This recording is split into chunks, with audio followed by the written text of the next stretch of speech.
Pakistan, Bangladesh, Sri Lanka, Burma, Nepal, Bhutan, Afghanistan, అట్లాగే బెలూచిస్తాన్, కాశ్మీర్, ఇట్లాగా భారతదేశాన్ని 13 ముక్కలు బ్రిటిష్ వాళ్ళ టైంలోనే చేశారు.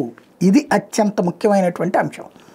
ఏ రోజున ఏ పరిణామాలు వస్తాయి అన్నటువంటిది ఎవరని చెప్పలేం, కానీ రాబోయేటటువంటి రోజులలో ప్రమాదకరమైనటువంటి వైపుకి వెళ్తున్నాము.